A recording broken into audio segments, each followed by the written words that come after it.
तो भगवान से पूछा था अर्जुन ने कि आप उग्र रूप धारण करने वाले कौन हैं? आपके लिए नमस्कार है और प्रसन्न हो जाइए।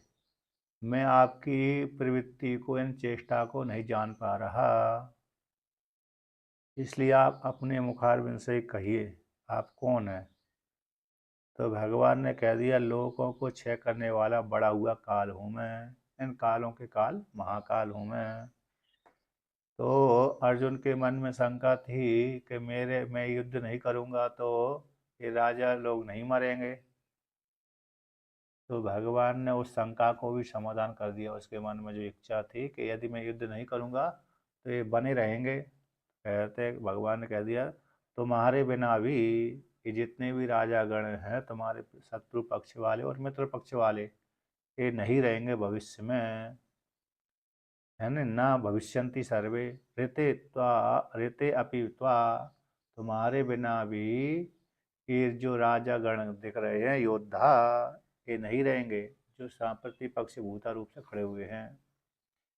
इसलिए तुम शंका से रहित होकर के तुम युद्ध करो। तो 33वां को लेकर के कहते हैं, तस्मात् त्वमुत्तिष्ठ यशो लभस्व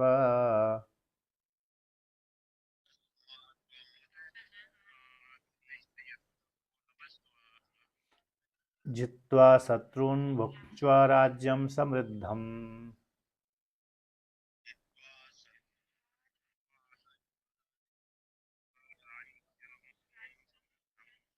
मयैवैते निहितः पूर्वमेव।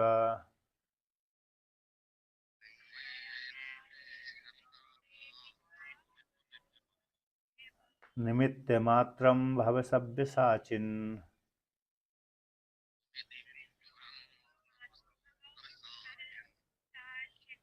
तो यहाँ पर वर्णन करते हैं, तस्मात् इस हेतु से तुम्हारे बिना भी राजागण नहीं रहेंगे और मैं ही संपूर्ण जगत को भक्षण करने वाला, संहार करने वाला हूँ, ऐसा भगवान ने कहा। मैं बड़ा हुआ काल हूँ, लोगों को क्षय करने वाला बड़ा हुआ काल हूँ, वो लोगों को संहार करने के लिए यहाँ पर प्रवृत्त हुआ हूँ, युद्ध क्षेत्र में प्रवृत्त हुआ हूँ। इस प्रकार से यानी कृष्ण के रूप में मैं ही जो काल हूँ आया हूँ। इसलिए हे अर्जुन, तुम क्या करो, युद्ध करो। तस्मात्, तस्मात् जिस कारण से, तस्मात् उसी कारण से तुम क्या करो, युद्ध करो। उत्तिष्ठ, उठो और युद्ध करो। यशो लभस्व, यश की प्राप्ति करो, क्योंकि यश की प्राप्ति बिना पुण्यों के नहीं होती। इसलिए ये धर्म क्षेत्र है, कुरुक्षेत्र, कुरुओं का क्षेत्र में जो धर्म क्षेत्र है, तुम धार्मिक पक्ष से लड़ रहे, युद्ध कर रहे हो, इसलिए तो धर्म को लेकर के, धर्म ही पुण्य है, पुण्य रूप जो धर्म है उसके द्वारा तुमको यश की प्राप्ति होगी। धर्म के पक्ष से लड़ने वाले को यश की प्राप्ति होती है। इसलिए तुम यशो लभस्व, यश को प्राप्त करो। और शत्रुन जित्वा, शत्रु को जीत करके, समृद्धम राज्यम भुंक्ष्वा, समृद्ध जो राज्य है, धन संपत्ति से संपन्न जो राज्य, उस राज्य को भोग करो, है ना। उसका क्या करो, उपभोग करो। मतलब क्या है, व्यक्ति शासन करता है कि मेरा अधिकार यहाँ पर है, यहाँ पर है, उसकी आज्ञा चलती सर्वत्र। यही राज्य, यही समृद्ध राज्य का भोग भोगना है। बाकी जो भोजन करता है उतना ही करेगा, कोई ज़्यादा तो करेगा नहीं, है कि नहीं। बड़ा राज्य हो गया तो ज़्यादा भोजन करेगा, खाएगा पीगा, ऐसा तो कुछ भी नहीं है। लेकिन इतना ही अकेली है कि आज्ञा उसकी वहाँ तक चलेगी, उसकी आज्ञा का उल्लंघन नहीं होगा। ये इतना इतना है अकेले समृद्ध राज्य हो गया, मेरी गति वहाँ तक है, मेरा शासन वहाँ पर चलता है, ये राज का भोगना होता है। अब भगवान ने कहते हैं कि निमित्त मया एव एते नीता पूर्वम एव, कहते मेरे द्वारा पहले से ही मार दिए गए हैं। कौन? राजागण। निश्चय रूप से हता, नहीं हता है ना, निश्चय रूप से हता, निश्चित रूप से मार दिए गए, पहले से ही मार मार दिए गए हैं। निमित्त मात्रम भवा, हे सब्यसाचिन, बाएं हाथ से युद्ध करने में कुशल योद्धा, बाएं और दाएं दोनों से कुशलता ये तो इसलिए हे अर्जुन तुम निमित्त मात्र हो जाओ। जो पहले से ही मेरे द्वारा मर गए हैं उनके विषय में चिंता क्या करना, मरे हुए को मानने कोई बड़ी बात नहीं है।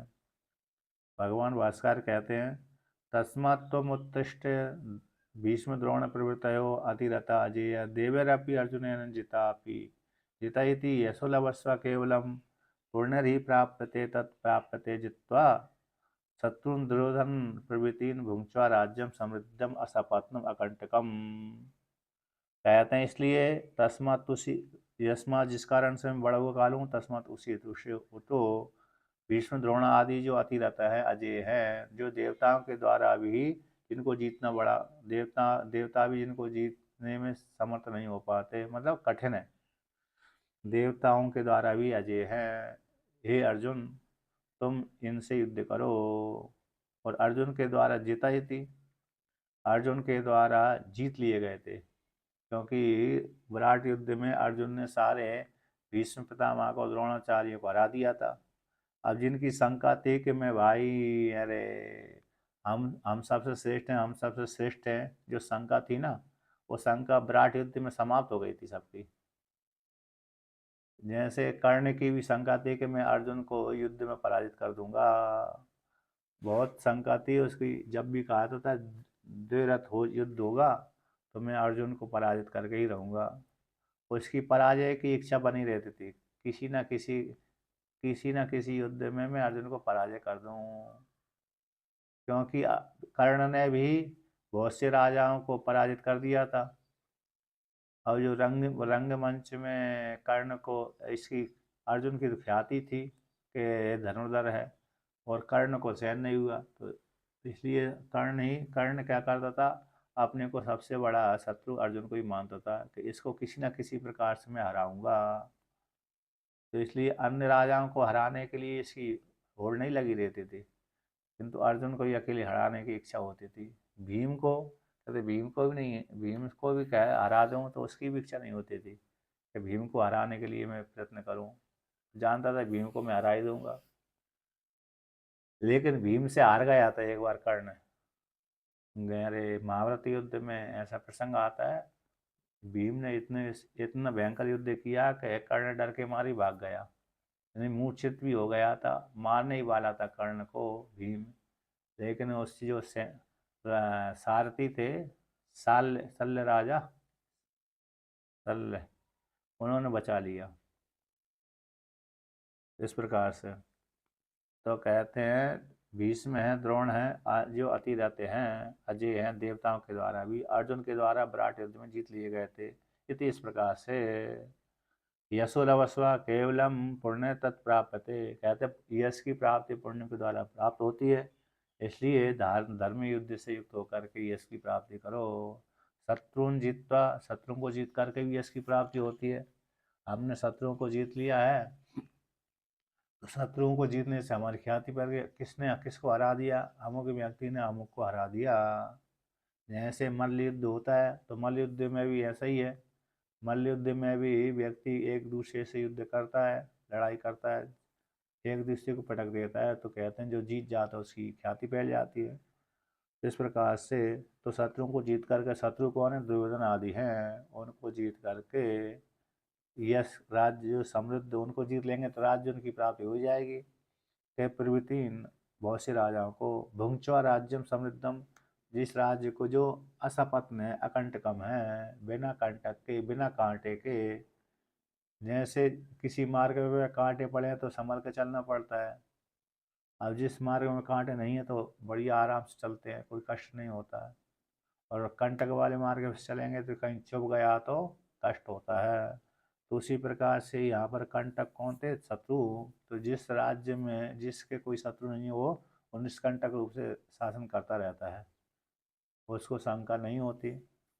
इसलिए कहते हैं कि भुंक्त्वा असपत्न असपत्नम अकंटकम, शत्रु से रहित राज्य को भोगो, क्योंकि युद्ध करोगे, युद्ध में सारे मारे जाएंगे जितनी विरोधी पार्टी है, शत्रु पक्ष वाले, अब कोई लड़ने वाला रह ही ना, निश्चिंत होकर के राज्य करो, धर्म का अनुष्ठान करो। इस प्रकार से हे सभ्यसाचिन, कहते हैं मया ये वेते नीता निश्चयन हता प्राणर्विवेता पूर्वम, कि मेरे द्वारा पहले से ही निश्चित रूप से हत हो गए, प्राणों के द्वारा विवेक कर दिए गए हैं पहले से ही। इसलिए हे अर्जुन, कहते हैं निमित्त मात्रम भवितुम, निमित्त मात्र हो जाओ हे सभ्य साचिन, एन सभ्यन वामेन हस्तन शरणम छेपात सभ्य साची इति उच्यते, कि वाम हाथ से भी सरों को छेपण करने में कुशल था अर्जुन, इसी दृष्टि से सभ्य साची कहलाता है अर्जुन। अब आगे कहते हैं, तो कौन कौन अर्जुन के मन में किन किन योद्धाओं को लेकर के शंका थी, उसको भगवान यहाँ पर व्यक्त करते हैं। तो 34वें श्लोक का पाठ करते हैं।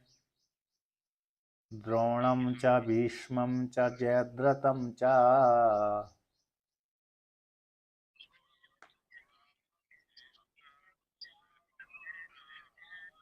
कर्णं तथान्यानपि योध्य वीरान्,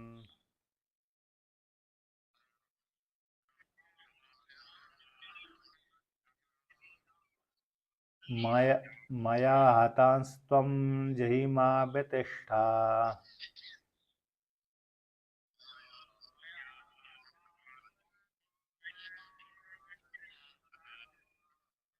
युद्धस्व जेतासि रणे सपत्नान्।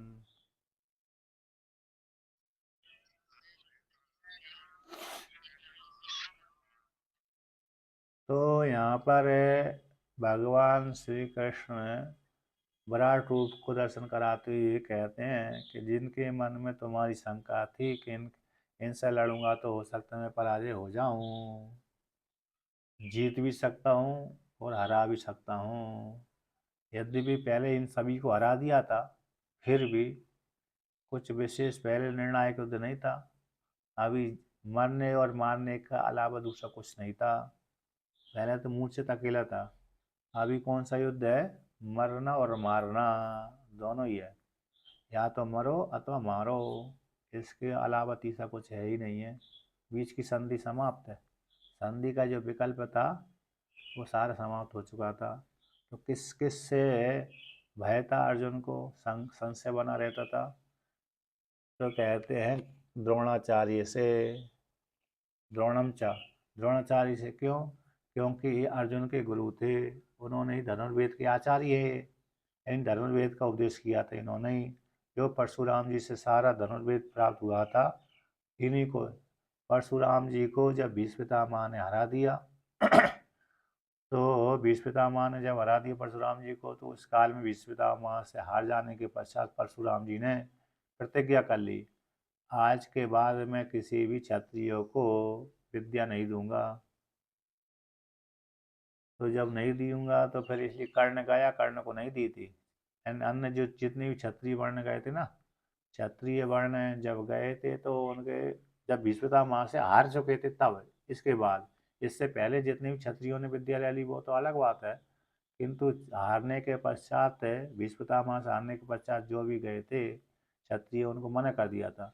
अब कर्ण ने सुना कि क्षत्रियों को देना बंद कर दिया, तो कर्ण ने चालाकी से ब्राह्मण बनकर गया था। अब बाद में उसकी पोल खुल गई तो श्रापित भी हो गया। यदि पोल नहीं खुलती तो श्राप नहीं देते हो तो उसकी वो विद्या बनी युद्ध काल में भूलता नहीं, लेकिन वो संयोगवश यदि उसकी पोल खुल गई तो फिर श्राप भी दे दिया उन्होंने, कहा तुम्हारी अंतिम काल में विद्या भूल जाओगे निर्णायक युद्ध में।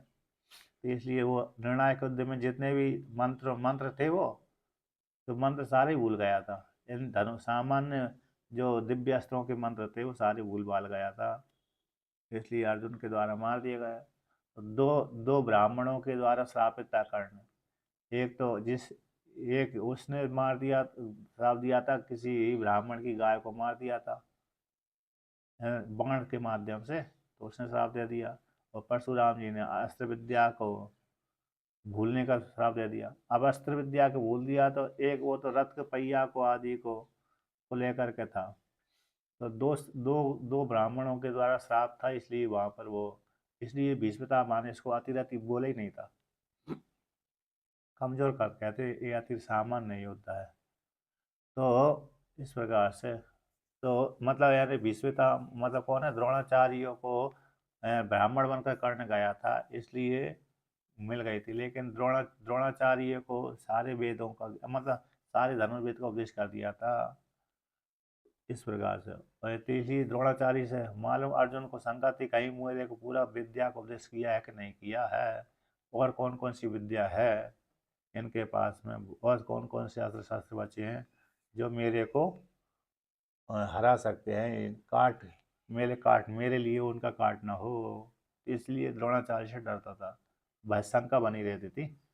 और भीष्म पितामह से क्यों डरता था, कि भीष्म पितामह से इसलिए डरता था क्योंकि इनको इच्छा मृत्यु का वरदान था।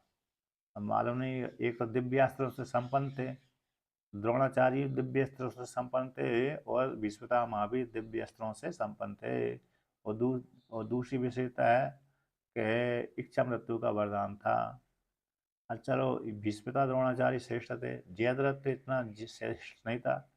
जयद्रथ में एक विशेष विकल्प थी। जयद्रथ के पिता ने जो विदु क्या नाम था, जयद्रथ के पिता का क्या नाम था? जयद्रथ के पिता, अच्छा क्या कई देश का था ये?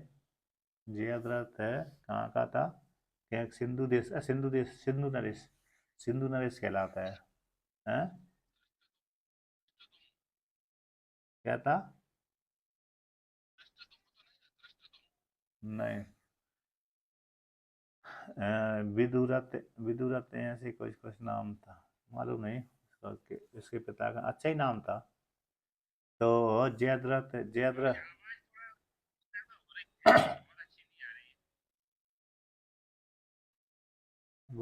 बहुत अच्छी नहीं आ रही।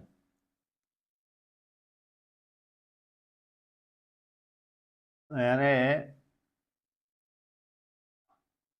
उन्होंने किसने, मतलब जयद्रथ था, जयद्रथ के पिता ने, जयद्रथ ने कहा पिताजी की सेवा करी थी, कहा कि जैसे भीष्म पितामह को उनके पिता ने, शांतनु राजा ने उनको क्या दिया, इच्छा मृत्यु को वरदान दिया था, उसी प्रकार आप मेरे को भी दीजिए। लेकिन उन्होंने ऐसे इच्छा मृत्यु का वरदान तो नहीं दिया, दूसरा वरदान दे दिया।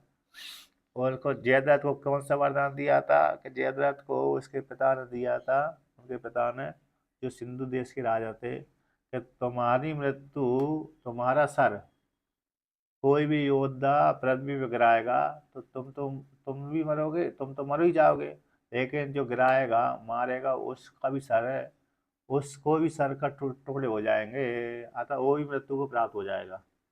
जो योद्धा तुम्हारे सिर को भूमि पर गिराएगा तो उस योद्धा की भी मृत्यु हो जाएगी उसी काल में, जिस काल में तुम्हारी मृत्यु होगी उसी काल में उस योद्धा की मृत्यु हो जाएगी। तो इसलिए अर्जुन को शंका बनी रहती थी, यदि मैं इसके साथ युद्ध करूंगा तो ये तो मरेगा ही, साथ साथ मैं भी मर जाऊंगा, है कि नहीं? तो इसलिए भगवान ने युद्ध क्षेत्र में महाभारत काल में ऐसा किया था, अर्जुन से कहा था ऐसे बाण चलाओ, जब उसने अभिमन्यु को मारा था इसलिए बदला लेने के लिए, एक बाण से उसने गला काट दिया अर्जुन ने, और उसको आकाश में भेज दिया, और दूसरे बाण के द्वारा उसी दिव्यास्त्र के माध्यम से ही दूसरे बाण ऐसा मारा कि वह बाण दूसरे उसी सिर को ले जा करके उसके पिता के गोद में ले जाकर पड़ा, जहाँ भी उसका पिता तपस्या कर रहा होगा, वो बाण उसे सर को, कटा हुए सर को लेके गया था। अब भगवान जाने, वो दिव्य अस्त्र के बिना नहीं हो सकता, सामान्य अस्त्र तो ऐसा कर ही नहीं सकता, सामान्य अस्त्र। हाँ, अब वो दिव्य, क्योंकि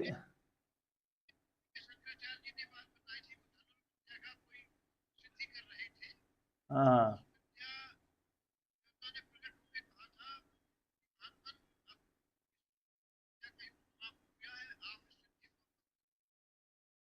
सही सही, हाँ ध्यान, जैसे ही कलयुग आरंभ हुआ, तो कलयुग आरंभ के 50 100 200 साल, 400 5 हजार एक साल के बाद ये विद्या लुप्त हो गई थी, हजार एक साल तक तो चली थी, क्योंकि परीक्षित राजा है, जन्मेजय राजा है, ये तो बड़े दिव्य रहे, इनके पास में तो पूरे धनुर्वेद था। यानी 1000 साल व्यतीत हो जाने के पश्चात धनुर्विद्या समाप्त हो गई थी। अभी भी धनुर्विद्या चलती थी, दिव्य अस्त्रों का ज्ञान समाप्त हो गया था, सामान्य अस्त्र शस्त्र तो अभी भी चलते हैं।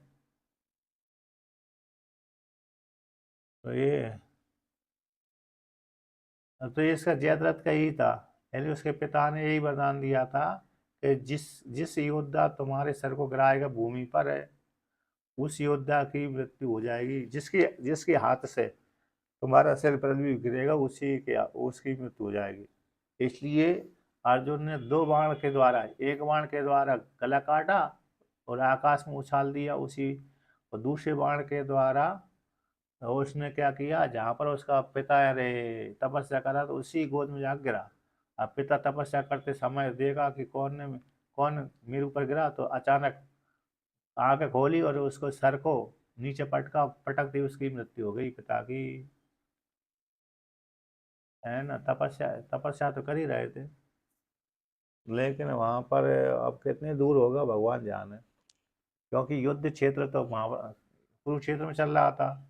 अब उसका पिता कहाँ पर सिंधु देश में तपस्या कर रहा था कि इधर ही तपस्या कर रहा था, कुरुक्षेत्र के आसपास तपस्या कर रहा था, कहाँ कर रहा था, लेकिन गिरा उसी के गोद में जा करके इस प्रकार से। कहते कर्ण से क्यों डरता था, कि कर्ण से इसलिए डरता था, कर्ण को इंद्र देवता ने शक्ति दे दी थी, अमुक शक्ति, कहीं हो सकता है मेरे ऊपर छोड़ देगा तो मेरी मृत्यु हो जाएगी।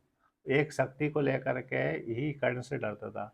यद्यपि इसके पास में पशुपतास्त्र था, पाशुपतास्त्र, पाशुपत नाम का जो अस्त्र है वो अर्जुन के पास में था। एक बाण के द्वारा ही कौरवों की सेना समाप्त हो जाती, लेकिन उसने प्रयोग ही नहीं किया था उस युद्ध क्षेत्र में। इस प्रकार से तथा अन्यान योद्ध वीरान, ये जितने भी हैं ये 4 तो प्रधान थे, और अन्य योद्धा जो वीर हैं मया हतांश से मेरे द्वारा पहले से ही मार दिए गए हैं। तुम जो मेरे द्वारा पहले से मार दिए गए हैं उसी को ही तुम क्या कर जय मारो। माँ वितृष्ठा, इन योद्धाओं से तुम व्यतीत मत हो। भयम मक आरसी, इन भय को मत करो। जो योद्धा माया हताश है, जो मेरे द्वारा मार दिए गए हैं योद्धा, द्रोणाचार्य, भीष्मपितामह, कर्ण, जयद्रथ आदि, उनको ही तुम मार दो। माँ व्यतिष्ठा, यानी भय को मत करो। युद्धस्व जेतासी रण सपतना, युद्ध करो और रण में सपत्नान जो उन सपत्नान है शत्रुओं को तुम जीतो। जेतासी तुम ही जीतोगे। कहते युद्धस्व जेतासी, युद्ध को तुम जीतोगे। जेतासी जीतोगे मतलब युद्धस्व करो इसलिए तुम ही जीतोगे रण में सपतना शत्रुओं को। ऐसा नहीं कि यानी शत्रु पक्ष जीतेगा, तुम ही जीतोगे। भगवान ने निर्णय कर दिया, भगवान ने कह दी युद्ध तुम करो, युद्ध में विजय किसकी प्राप्ति होगी, कि तुम्हारी। जेतासी तुम ही जीतोगे। किसको, शत्रुओं को तुम ही जीतोगे। इस प्रकार से भगवान ने कहा। अब भगवान भास्कर का व्याख्यान करते हैं। द्रोणम चैति, द्रोणम च येषु येषु युद्धेषु अर्जुनस्य आशंका तान से तान व्यपदिश्यति भगवान मया हतानिति। द्रोणा को, इन जिन जिन योद्धाओं के मन में, जिन जिन योद्धा के विषय में अर्जुन की आशंका थी कि हो सकता है इनके साथ युद्ध करूंगा तो मेरी पराजय न हो जाए, है ना, हो भी सकती नहीं भी हो सकती, तो उन्हीं योद्धाओं को भगवान ने व्यपदेश कर दिया कि मेरे द्वारा पहले से ही मार दिए गए। भगवान कहते हैं माया हतान, मेरे द्वारा पहले से ही मार दिए गए। कौन कौन, किन किन को लेकर के अर्जुन के मन में शंका थी, तो इनके लेकर के थी। तत्र उन योद्धाओं के मध्य में कहते हैं द्रोणम भीष्मम, द्रोण और भीष्म तावत प्रसिद्ध आशंका कारणम। कहते हैं द्रोण और भीष्म ये दोनों प्रसिद्ध हैं, इनकी प्रसिद्धि है, इनके मन में ये द्रोणाचार्य को लेकर के और भीष्मपितामह को लेकर के तावत प्रसिद्धि लोग में, उस काल में लोग में ख्याति फैली हुई थी, इनकी दोनों की ज्यादा, सबसे ज्यादा इनकी ख्याति फैली थी। तो इनके विषय आशंका कारण कौन है, आशंका में हेतु वर्णन करते हैं कि इस हेतु से ही अर्जुन इनके विषय में शंका करता था। द्रोणेन धनुर्वेदाचार्यो दिव्यास्त्र संपन्न आत्मनश्च विशेषतो गुरुर गरिष्ठो। कहते हैं और भीष्म स्वच्छंद मृत्युर दिव्यास्त्र संपन्नश्च परशुरामेण द्वंद्वयुद्धम अगमत न च पराजितः। ये जो द्रोणाचार्य हैं धनुर्वेद के आचार्य हैं, धनुर्वेद आचार्य, धनुर्वेद का इनको पूरा का पूरा ज्ञान था, धनुर्वेद के आचार्य थे। जो यानी इन्होंने इन्होंने कौन से मतलब विश्वामित्र मुनि ने जो सारा धनुर्वेद का उपदेश किनको दिया था? राम जी को दिया था। राम जी को, हाँ, शिव जी से प्राप्त करके उसी प्रकार से भगवान भोलेनाथ से परशुराम जी ने भी सारे अस्त्र शस्त्रों का ज्ञान लिया था और भाई परशुराम जी ने फिर इनको द्रोणाचार्य को दिया था। तो धनुर्वेद के आचार्य है। उसी वही ज्ञान धनुर्वेद का ज्ञान भगवान शिव जी से विश्वामित्र मुनि ने भी लिया था। जब जब उनसे वशिष्ठ जी से युद्ध हो रहा था, हुआ तो उस काल में, इसलिए शिव जी से लिया था। तो धनुर्वेद के आचार्य कौन? द्रोणाचार्य हो गए। दिव्यास्त्र से संपन्न है और विशेष रूप से स्वयं के गुरु हैं। विशेष रूप से कैसे है वो? गुरु भी है, अर्जुन के गुरु भी थे। आत्मनिष्ठ विशेष तो गुरु, आत्मा के गुरु भी हैं, यानी गुरु भी हैं। तो गुरु को कैसे मारा जाए? और मालूम नहीं कि इनके पास और कितना ज्ञान था, कितना दिया मेरे को, कितना नहीं दिया। और कहते गरिष्ठ श्रेष्ठ है, गुरु यानी गरिष्ठ श्रेष्ठ हैं। और भीष्मिता माँ कैसे? स्वच्छंद मृत्यु, स्वच्छंद मृत्यु वाले हैं, क्योंकि शंतनु राजा ने वरदान दे दिया था जब तक तुम्हारी इच्छा नहीं होगी तब तक तुम्हारे पास मृत्यु नहीं आएगी।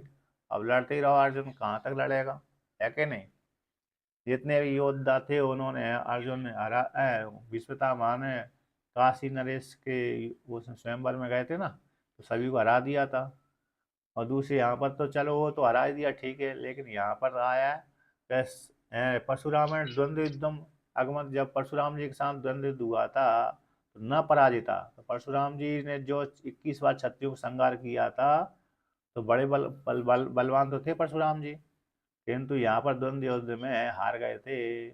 परशुराम जी कैसे हो गए थे? हार गए थे। तो परशुराम के साथ जो द्वंद्व युद्ध हुआ था उसमें न पराजिता भीष्मिता माँ कैसे पराजित नहीं हुए थे, इसलिए पराजय की शंका इसमें भीष्मिता माँ को लेकर शंका होती थी। तथा उसी प्रकार से कहते चले ये तो दोनों प्रसिद्ध हो गए कि जयद्रथ में शंका का निमित्त क्या है, जयद्रथ के विषय में अर्जुन को क्यों भय बना रहता था। तथा उसी पर जयद्रथो यस्य पिता तपश्चरति मम पुत्रस्य शिरो भूमौ पातिष्यति यतस्य यश तस्यापि शिरा पतिष्यति इति। कहते जैसे जयद्रथ का जो पिता है तपस्या तपस्या करता था, कर रहा था उस काल में।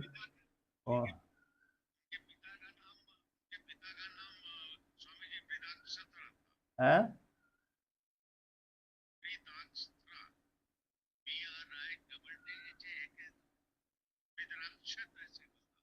हाँ, ऐसा ही है, बी से ही आता है, विदुरथ विदा जो।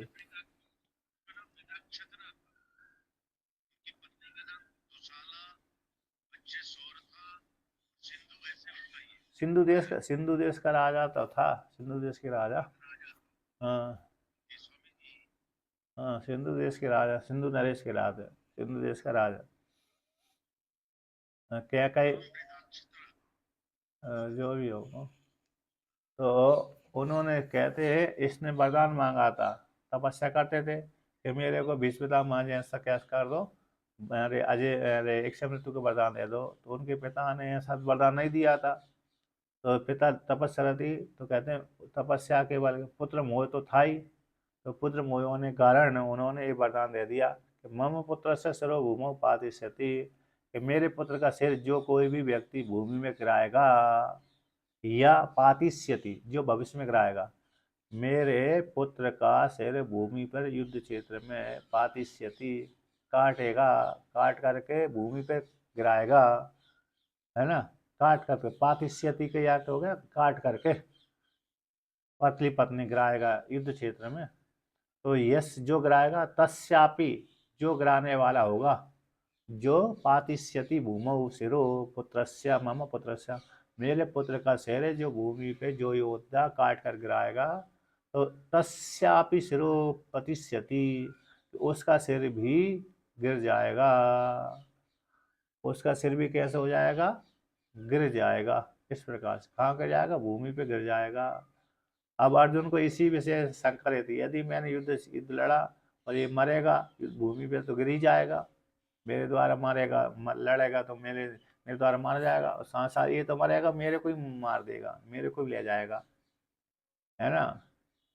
ये तो मरा तो साथ साथ मारने वाले को भी ले जाएगा। ऐसा कभी कमी होता है कोई मारने वाला मरने वाला व्यक्ति मारने वाले को भी साथ साथ मार दे, कमी होता है कि नहीं होता, बहुत ही कम होता है। अब मरने वाला तो मर ही गया, और उसी के साथ साथ बिना प्रयास किए ही और मारने वाला ही मर गया है, मर जाए, ये बहुत ही कम होता है।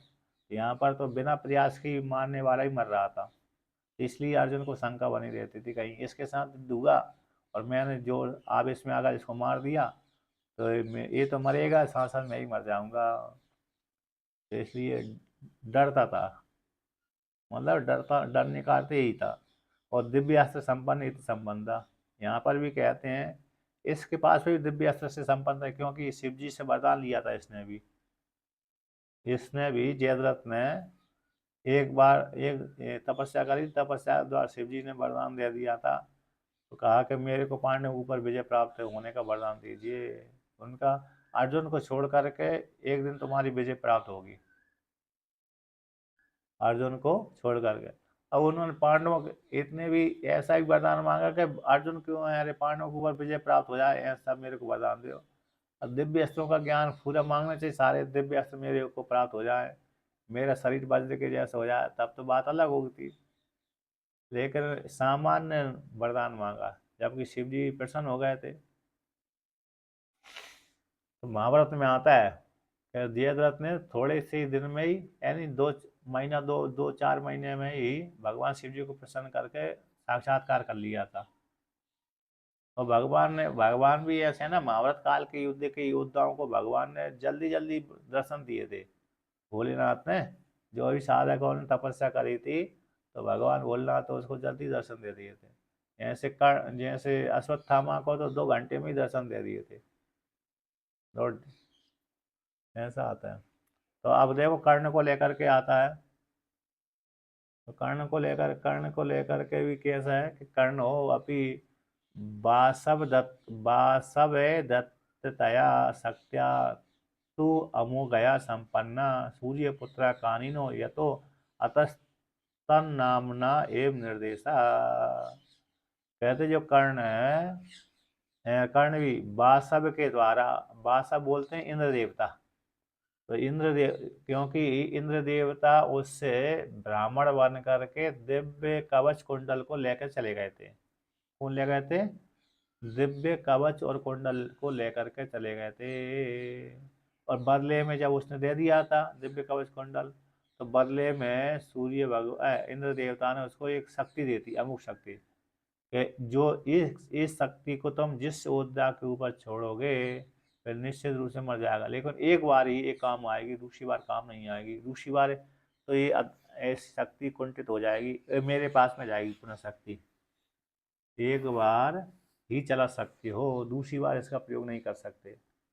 तो अर्जुन, तो कर्ण हमेशा युद्ध में बचा कर रखता था उस शक्ति को, तो भगवान ने क्या कर दिया, घटोत्कच के ऊपर चलवा दिया, घटोत्कच के ऊपर चलवा दिया तो निष्फल हो गई, फिर शक्ति हुई, एक बार घटोत्कच मर ही गया था, और बाद में फिर निश्चिंत हो गए भगवान, क्या कोई समस्या नहीं है। तो कहते हैं अमुक शक्ति से संपन्न था, दिव्य अस्त्रों से संपन्न था, कहते सूर्य पुत्र था, सूर्य का पुत्र था, कानिन था, यानी कुंवारी कन्या से, कानिन का अर्थ हो गया कुंवारी कन्या से पैदा हुआ, या तो इसी हेतु से अतः कानिन होने कारण, अतः इसी हेतु से तन नाम से प्रसिद्ध था, सूर्य पुत्र कर्ण, सूर्य पुत्र कर्ण उस नाम से प्रसिद्ध, कानिन के नाम से प्रसिद्ध था, कानिन कुंवारी कन्या से पैदा होना विवाह से पहले।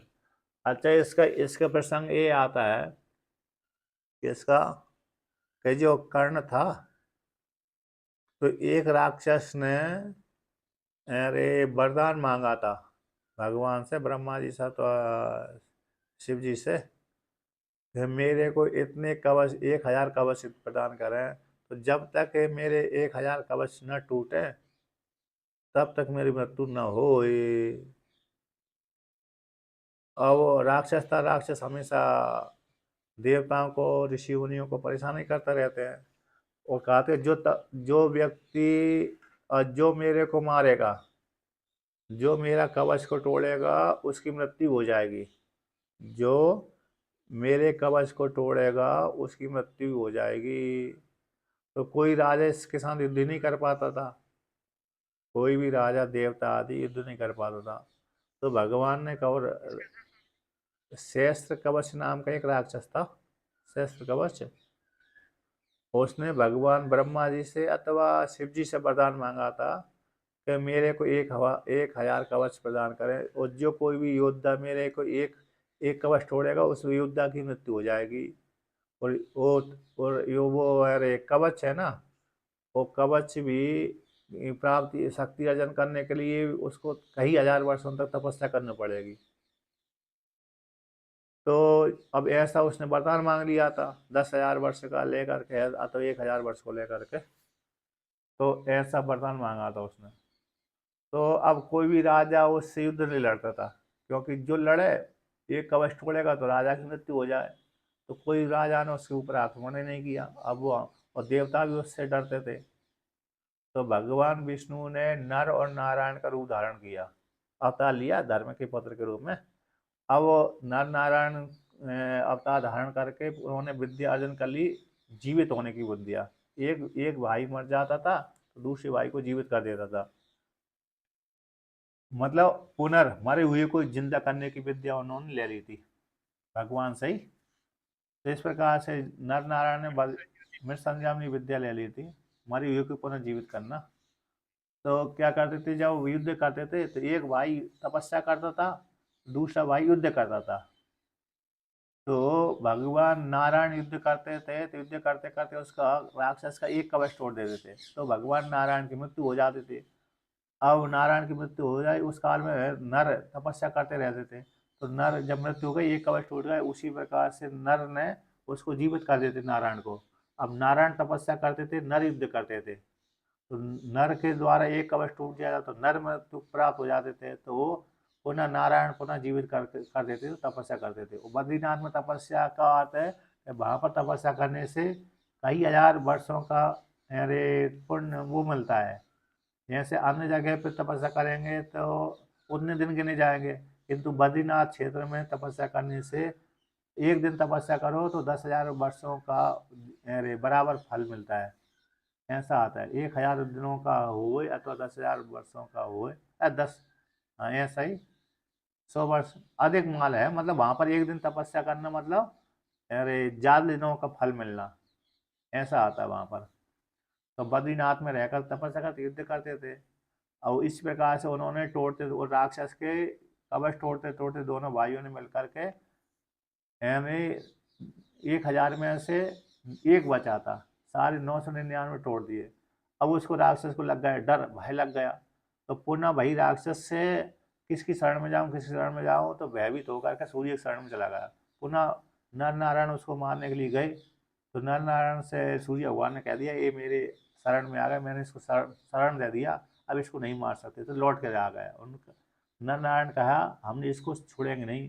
तो वही सूर्य सूर्य भगवान के द्वारा कुंती में पैदा हुआ था, वही कर्ण कहलाता, इसलिए कर्ण दिव्य कवच कुंडल से संपन्न था वो।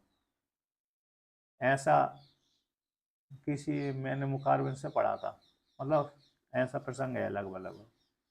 तो ये वही, तो अर्जुन इंद्र देवता ने उसको कवच को ले लिया था, तो इसलिए नर के द्वारा मारा गया था कर्ण,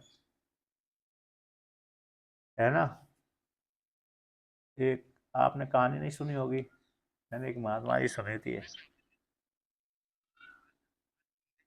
हाँ, मैं बद्रीनाथ में रहता था, तब वहाँ पर एक महात्मा जी ने कहानी सुनाई थी मेरे को। तो कहते हैं अतः इसी तन नाम ने नरेश मया, मता माया मेरे द्वारा हता अंश, त्वं जहि निमित्त मात्र मां व्यतिष्ठा तेभ्यो भयं मा कार्षीः युद्धस्व जेतासि दुर्योधन प्रभृति रणहे युद्धे सपत्नान शत्रुन। कहते हैं मेरे द्वारा जो मारे गए उन्हीं को तुम मार दो, निमित्त मात्र रूप से हो जाओ। मवतिष्ठा इन योद्धाओं से भय मत काशी, इन योद्धाओं से तुम भय मत करो। युद्ध में कहते दुर्योधन जो शत्रु पक्ष में युद्ध में इन सबको तुम जीतोगे, तुम सारे शत्रुओं को क्या करोगे, जीत लोगे, इसलिए शंका से रहित हो जाओ। ऐसा भगवान ने कहा। किससे कहा? अर्जुन से। अब 34 हो गए, 35वां कहते हैं कि संजय कहते हैं ऐसी भगवान की वाणी को सुन करके, ऐसी के पराजय के भय से। अब संजय के मन में एक विचार उत्पन्न हुआ। संजय महाराज उसको सुना रहे हैं, संजय महाराज उसको सुना रहे हैं। यद्यपि महाभारत की कथा, महाभारत की जो कथा है युद्ध क्षेत्र में 10 दिन के बाद सुनाई थी, लेकिन यहाँ पर ऐसा लग रहा है कि उसी काल में सुना रहे हैं, उसी काल में। तो संजय यहाँ पर अपने उद्गार सुनाते कि राजा को, इसलिए वहाँ पर ऐसा कहना चाहते हैं कि पराजय की आशंका को सुन करके कहीं धृतराष्ट्र को ये समझ में आया कि मेरे मेरे पुत्र तो मारे जाएंगे, तो संधि कर ले, अपने पुत्र को बोल ले कि हम युद्ध नहीं करेंगे, तो दोनों पक्ष की सेना राजा आदि बच जाएंगे। ऐसा भाव है जान करके, ऐसा मन में जान करके तो राजा से स्पष्ट बोलने के, हे राजन भगवान ने ऐसा कहा कि तुम रे अर्जुन से कि तुम शत्रु दुर्योधन आदि शत्रु उनको जीतोगे रण में निश्चित रूप से, इसलिए निमित्त मात्र हो जाओ। तो उसको लेकर के यहाँ पर कहते हैं पूर्व पक्ष शंका, यहाँ पर कहते हैं पराजय भयात करिष्यति, पराजय के भय से करिष्यति संधिम, पराजय के भय से धृतराष्ट्र राजा संधि कर लेगा।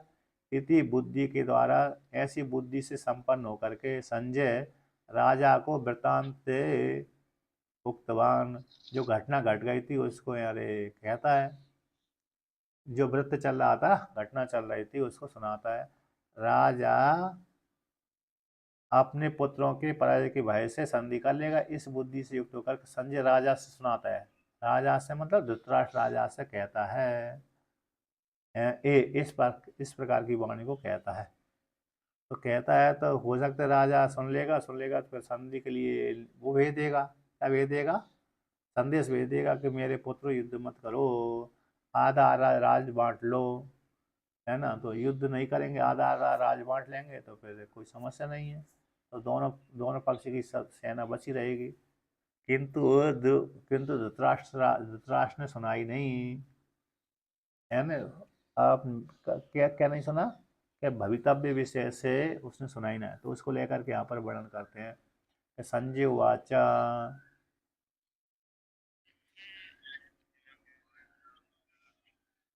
एतच्छ्रुत्वा वचनं केशवस्य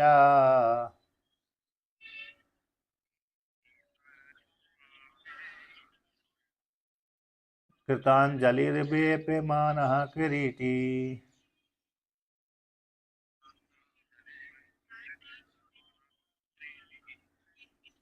नमस्कृत्वा भूय एवः कृष्णम्।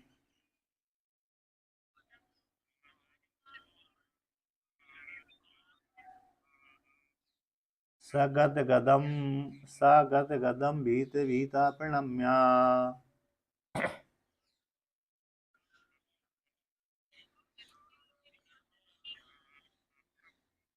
तो यहाँ पर कहते हैं इस प्रकार से संजय कहता है राजन से, एतत् तो वचनम केशवस्य, भगवान श्री कृष्ण के वचनों को सुन करके, भगवान श्री कृष्ण के वचनों को सुन करके, संजय ने भी वहाँ पर सुने थे, है ना, दिव्य दृष्टि के माध्यम से सुने थे। तो ऐसे भगवान श्री कृष्ण के वचनों को सुनकर किसने सुना, अर्जुन ने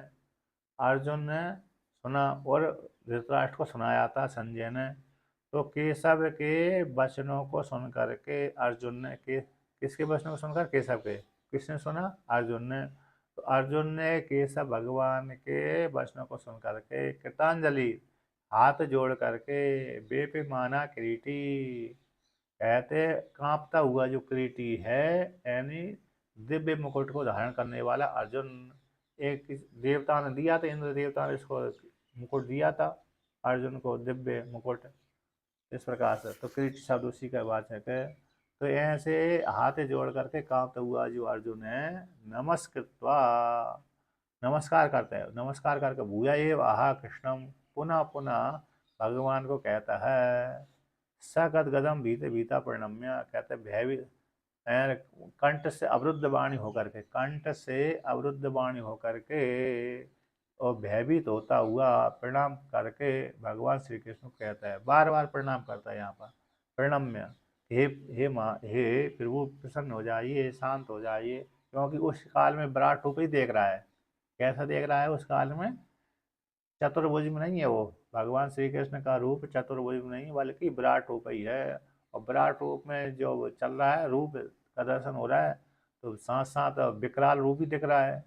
इसमें राजा एक के मुख में से निकलते हैं दूसरे मुख में चले जाते, दूसरे मुख में निकलते तीसरे मुख में चले जाते हैं। तो ऐसे रूप भी देख रहा है। इस प्रकार से सौम्य रूप हो जाए तो डरे नहीं व्यक्ति, विकराल भयंकर रूप देखे तो समस्या हो जाती है, होती कि नहीं होती? विकराल रूप देखता ही बना रहे तो समस्या ही हो जाती है। ऐसे सामने शेर भी है, एक ही पिंजरे में शेर भी है, एक ही पिंजरे में व्यक्ति है, कोई वो नहीं है। व्यक्ति की हालत खराब होती रहती है। जो पालने वाले हैं वो तो अलग है, जो पालन करते हैं ना, भोजन कराते हैं, वो तो उनसे शेर डरते हैं, नए अजनबी को खा जाते हैं पकड़ करके। जो भोजन कराता है प्रतिदिन, उससे तो जानते हैं ये हमारा स्वामी है, तो हम इसके ऊपर हमला नहीं करेंगे। किंतु जो नया व्यक्ति उनके पास में जाता है, तो नया व्यक्ति को तो वो भक्षण कर ही जाते हैं, मुश्किल से छोड़ते हैं। अब यहाँ पर कहते हैं भगवान भास्कर इसके व्याख्यान करते हैं कि एतत् श्रुत्वा वचनम केशवस्य पूर्वोक्तम कृतांजलि सन वेप्यमानः संकम्प्यमानः किरीटी नमस्कृत्वा भूया पुनरेव आह उक्तवान् कृष्णं सगद्गदम् भय आविष्टस्य दुःखे अभिघातात् स्नेह आविष्टस्य च हर्ष उद उद्भवाद अश्रुपूर्ण नेत्रे नेतृत्व सति श्लेष्मणः कंठ अवरोधस्य ततश्च वाचो अपाटवम मंदशब्दत्वम यत् स गदगदम गतस्तेन सह वर्तते इति स गदगदम वचनम आह इति वचन क्रिया विशेषणम इति एतत्। तो यहाँ पर कहते हैं एतस् वचनम श्रुत्वा, वचनम केशव के वचनों को सुनकर के, तो पूर्वोक्त जैसे पहले प्रणाम किया था अर्जुन ने, उसी प्रकार से अभी भी कृतांजलि हाथ जोड़ करके प्रणाम करता हुआ, हाथ जोड़ता हुआ बेपैमान हाथ जोड़ करके प्रणाम करने लगा। बेपैमान है कम पैमाना, कांपता हुआ, क्योंकि विकराल रूप को देख करके कंपायमान भी चल रही है, विकराल रूप को देकर कांप भी रहा है। ऐसा जो कृति है अर्जुन है, भगवान श्री कृष्ण को, विराट रूप भगवान श्री कृष्ण को प्रणाम करता है, नमस्कृत्वा नमस्कार करके भूया पुनरेव आहा, पुनः कहा, उक्तवान अर्जुन ने कहा कृष्ण भगवान को गदगद वाणी से युक्त होकर के, सगदगद भय से आविष्ट है, भय से आविष्ट भी है। तो ऐसे अर्जुन ने वाणी को कहा, दुख अभिघातात है, और दुख के अभिघात से व्यक्ति को, दुख का जब अभिघात हो जाता है दुख से युक्त, तो व्यक्ति को कष्ट हो जाता है। दुख अभिघात स्नेह आविष्ट से, अच्छा दुख का अभिघात हो जाने से भय से आविष्ट वाले अर्जुन का दुख का अरे कष्ट भी हो रहा है ना, भय से कष्ट है। और स्नेह से आविष्ट वाला अर्जुन, स्नेह से आविष्ट विघात है,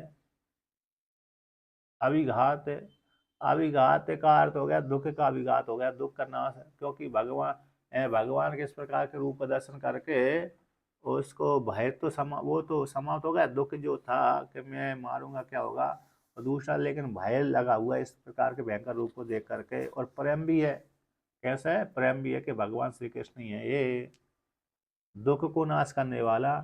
कैसे है? दुख को नाश करने वाले होने से दुख का नाश, भगवान का जो दर्शन है दुख का नाश करने वाला है, लेकिन विकराल रूप को देख करके भय से युक्त है। तो भय से आविष्ट वाले अर्जुन का और दुख के अभिघात हो जाने से, दुखों के निवृत्त हो जाने से, और स्नेह आविष्टस्य स्नेह से आविष्ट वाले अर्जुन का, स्नेह से आविष्ट हो जाते हैं यानी प्रेम, स्नेह यानी प्रेम, प्रेम से आविष्ट वाले अर्जुन का हर्ष उद्भवाद, हर्ष भय से आविष्ट वाले अर्जुन का दुख करने से दुख का अभिघात हो गया, है ना, दुख का अभिघात होगा। और स्नेह से आविष्ट वाले अर्जुन का हर्ष का उद्भव हो जाने से, हर्ष के उद्भव, हर्ष उद्भव में प्रसन्नता, तो हर्षपूर्ण नेतृत्व जब प्रसन्नता होती है तो व्यक्ति की आंखों में कभी कभी ज़्यादा प्रसन्नता होती है तो आंखों में आंसू आ जाते हैं। क्या हो जाते हैं? आंखों में आंसू आ जाते हैं। तो आंखों में आंसू हो जाते, अश्रुपूर्ण नेतृत्व सती, आंसू के द्वारा पूर्ण हो गया नेत्र उसके भरे हुए, आंखों में आंसू भरे हुए। ऐसी कहानी सुनने से कभी कभी ऐसे करुणा भरी कहानी सुनेंगे तो अपने आप ही आंखों में आंसू आ जाते हैं। और कहते हैं श्लेष्मणा कंठ अवरुद्धस, और श्लेष्मा के द्वारा यानी कप के द्वारा, जैसे किसी के गले में कंठ कप आ जाए तो व्यक्ति बोल नहीं पाता, तो श्लेष्मा के द्वारा कंठ अवरुद्ध, कंठ एक अवरोध हो गया। उससे क्या हो गया कि बाचो अपाटवम, वाणी निकल नहीं पा रही, स्पष्ट नहीं हो रही, अपाटव हो गई, पाटू नहीं हुई वाणी में, वाणी में पटुता नहीं है, मंद शब्दत्वम, मंद शब्द निकल रहा है। तो इस कहता जिस प्रकार से यत गदगदम, जिस प्रकार से ऐसी वाणी से बोल रहा है, एक तो आंखों में भय से आविष्ट है और भय की निवृत्ति भी हो रही है, स्नेह से आविष्ट वाला व्यक्ति है, हर्ष के कारण, प्रसन्नता के कारण कि मैंने इस भगवान के विराट रूप का दर्शन किया, और कंठ अवरुद्ध भी हो गया प्रेम के कारण, अश्रुपूर्ण के कारण। तो कहते हैं इस प्रकार से कंठ अवरोध हुआ और वाणी में पाटवता भी नहीं है, मंद स्वरत्व है। ऐसी वाणी से युक्त होकर के, ऐसे भाव से युक्त होकर के, गदगद वाणी से युक्त होकर के, तेन सह वर्तते, तो इस विशेषण से विशिष्ट होकर के स गदगद वचनम आह, वाणी के द्वारा ऐसे वचन को कहा। वचन ये क्रिया का विशेषण है, इस प्रकार से आहा जो क्रिया है उसका विशेषण कौन है? वचन है। इस प्रकार की वाणी को अर्जुन ने बोला था।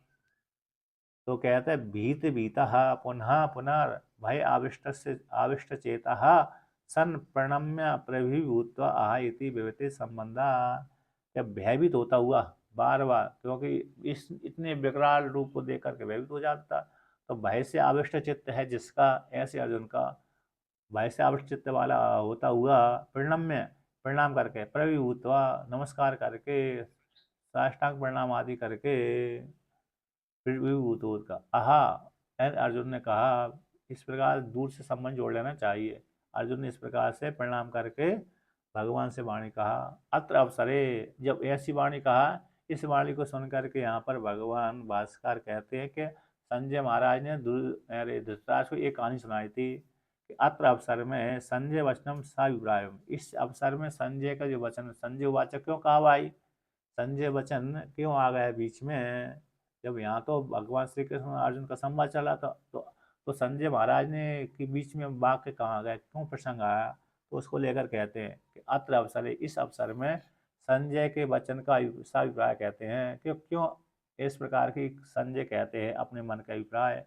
तो कथम द्रोणादिषु अर्जुन निहितेषु अजेषु चतुर्षु निराश्रय दुर्योधनो निहता एविति मत्वा धृतराष्ट्रो जयं प्रति निराशा सन्निधिं संसन्धिं करिष्यति तथा शांतिर उभयेषां भविष्यति इति। के संजय के वचन का अभिप्राय है कि किस प्रकार से, किसी प्रकार से द्रोण आदि जो हैं, द्रोणाचार्य, भीष्मपितामह, कृपाचार्य, कर्ण और जयद्रथ, ये कैसे अर्जुन के द्वारा हत हो जाने पर, यद्यपि ये कैसे चारों अजय हैं, मतलब मुश्किल से जीते जाते हैं, अजय, इनके अजय वाले के दूसरे द्वारा ये नहीं जीते जाते हैं, भीष्मपितामह, द्रोणाचार्य और कर्ण आदि, तो ये अजय हैं। और जयद्रथ भी है इसी प्रकार का अजय, क्योंकि उसको जो मारेगा उस मारने वाला ही मर जाएगा। इन चारों के ये चारों योद्धा जो अजय कहलाते थे, कहते हैं ये अर्जुन के द्वारा मारे गए हैं। तो अर्जुन के द्वारा ये चारों योद्धा, प्रधान योद्धा मारे गए हैं, तो दुर्योधन कैसा हो गया? निराश्रय हो गया। दुर्योधन कैसा? आश्रय से रहित हो गया। तो दुर्योधन भी मारा जाएगा, निराश्रय व्यक्ति को हर कोई मार देता है। तो दुर्योधन भी कैसे हो गया, निराश्रय हो गया। तो वह भी निराश्रय हो जाने से निहता एव मर ही जाएगा। इति मत पर ऐसा जान करके संजय महाराज ने धृतराष्ट्र को कहा, जय के प्रति जो धृतराष्ट्र की आशा थी कि विश्वपितामह द्रोणाचार्य कर्ण और जयद्रथ के कारण मेरे पुत्र की विजय हो जाएगी, वो विजय अब नहीं हो सकती। तो जय के प्रति जो निराशा हो गई, इस कारण से संधि करिष्यति राजा धृतराष्ट्र संधि कर लेंगे। इसी जब संधि कर लेंगे तो दोनों पक्ष में शांति हो जाएगी भविष्य में, यानी आधे आधे राज्य का बंटवारा हो जाएगा। दुर्योधन समझा देंगे कि भाई तुम राज्य दे दो, तो दोनों पक्षों में संधि हो जाएगी। तो इस प्रकार से ऐसा संजय महाराज ने धृतराष्ट्र को कहा कि ये चारों तो अर्जुन के द्वारा मारे गए हैं, अब तुम्हारे पुत्र तो निराश्रय हो गया, इसलिए हे राजन तुम चाहो तो संधि कर सकते हो। किंतु कहते हैं यहाँ पर ठीक है, जब राजा संजय महाराज ने सुनाया तो धृतराष्ट्र को सुन लेना चाहिए, संधि कर लेना चाहिए थी, है कि नहीं। तो कहते हैं तरी संजय वचन सुनता किमिति राजा संधि न करिष्यामः आशयति मत्तत्र। कहते हैं संजय के वचन को सुनकर के राजा संधि नहीं करेगा या कर लेगा, तो उसको लेकर कार्यमाशा नहीं करेगा। इसको लेकर कहते हैं तदपि न आश्रौषीद धृतराष्ट्रो भवितव्यवसात। ये संजय के अभिप्राय को समझ नहीं पाए, संजय की वाणी को सुन ही नहीं पाए राजन। आश्रीद सुना ही नहीं था, संजय की वाणी को सुना ही नहीं था। राजा धृतराष्ट्र ने भवितव्य से भावी घटना के कारण के प्रबल प्रारब्ध को लेकर के संजय के वचनों को सुन ही नहीं पाए। वो कौन से वचनों को, कि अर्जुन के द्वारा तो पहले से ही चारों मारे गए, है ना, और निराश्रय दुर्योधन हो गया, तो दुर्योधन निराश्रय हो जाए तो दुर्योधन भी मारा जाएगा। तो तुम्हारे मन में जिनके चारों को लेकर विजय की शंका थी, वो शंका समाप्त हो गई। आशा थी कि चारों के रहने पर मेरे पुत्र की विजय हो जाएगी, तो जो आशा रखे थे वो आशा समाप्त हो गई, इसलिए तुम संधि कर सकते हो, ऐसा संजय के मन में था। किंतु इस वाक्य को जो सुनी नहीं पाए, वो न आश्रीद सुनी नहीं पाए, कौन, धृतराष्ट्र।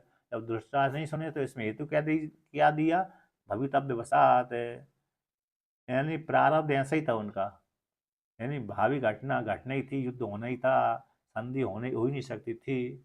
इसलिए राजा धृतराष्ट्र को ये सुनाई नहीं पड़ा। यदि धृतराष्ट्र को सुनाई पड़ जाता, समझ में आ जाती, संधि कर लेना चाहिए, हाँ, कि चारों तो अर्जुन के द्वारा मारे ही गए जो प्रधान थे, तो मेरा पुत्र तो फिर मारा ही जाए, हैं।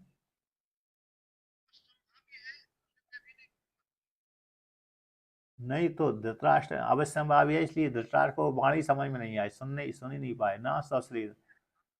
अवश्यंभावी मतलब युद्ध होकर के ही रहेगा, युद्ध होकर के ही रहेगा, इसलिए वो धृतराष्ट्र को कभी कभी नहीं सुनाई पड़ती, मन भाग जाता है ना, मन भाग ही जाता है दूसरी जगह। कथा में हम कथा में तो बैठे हुए हैं, कथा में बैठे बैठे हैं, लेकिन मन बाहर चला गया, तो सुन भी रहे हैं, समझ में नहीं आया, सुनते हुए समझ में नहीं आता।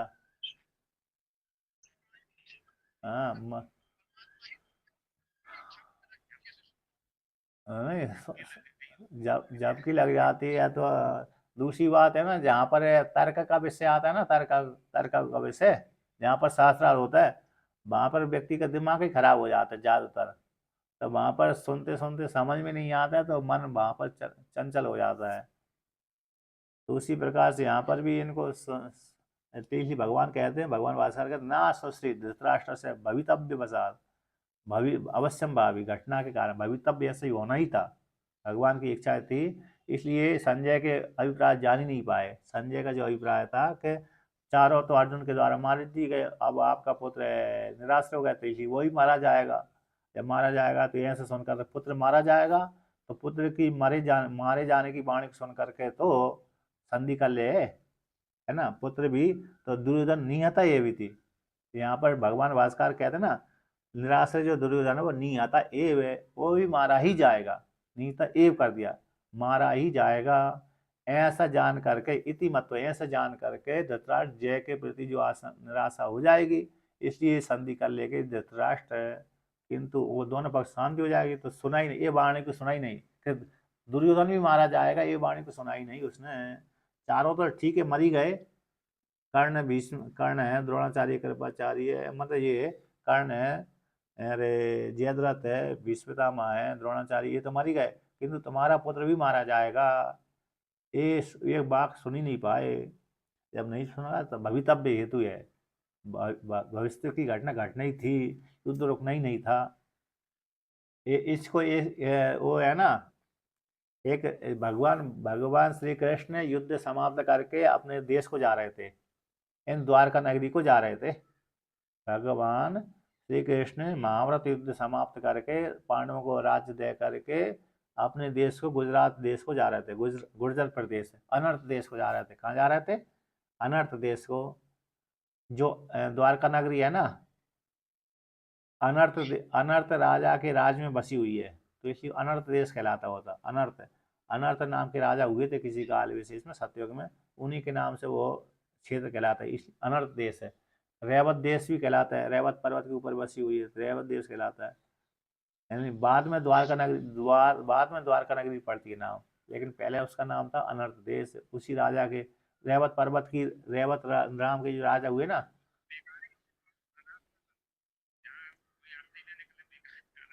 नहीं, अनर्थ राजा का नाम था वो, बड़े प्रसिद्ध राजा रहे वो। तो हाँ, तो उन्हीं के उन्हीं के क्षेत्र है वो, सतयुग में तो रैवत थे। अब वो, अरे जो भगवान जा रहे थे रास्ते में, तो रास्ते में जा रहे थे, तो रास्ते में जाते जाते एक ऋषि उनको मिले।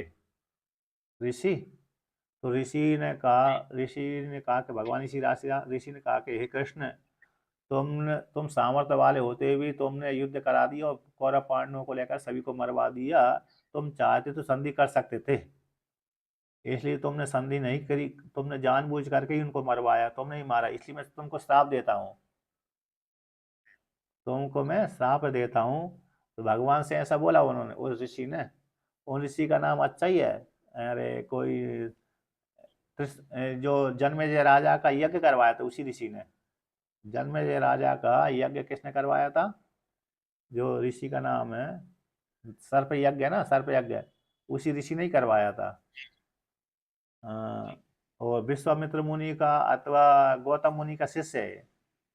विश्वामित्र मुनि अथवा गौतम मुनि दोनों में से एक का शिष्य है, और जन्मेजय राजा का सर्प यज्ञ कराया था। उसी ऋषि ने राजस्थान राजस्थान होते ही जाते ना द्वारका नगरी, तो वहां पर वो अरे आश्रम था, उस तपस्या कर रहे थे। तो उन्होंने कहा, हे कृष्ण, तुमने जानबूझ करके कौरव पांडवों को युद्ध कराया, तुमने ही मरवाया, इसलिए मैं तुमको श्राप देता हूँ। तब भगवान ने कहा, तुम्हारी श्राप मेरे कुछ काम की नहीं है, मेरे ऊपर नहीं लगेगी। तुम यदि श्राप देती हो तो वो मैं तुम्हारी तपस्या सारी नष्ट हो जाएगी, कि ये घटना तो घटने वाली थी। मैं चाहता हुआ भी, यद्यपि चाहता तो रोक सकते थे, लेकिन मैंने नहीं चाहा, ये घटना घटने ही वाली थी।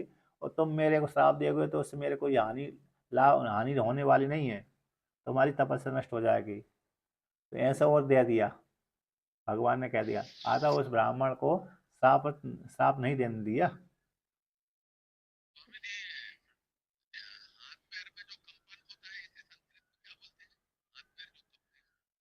कंपनी तो बोलते हैं, बेपेमान।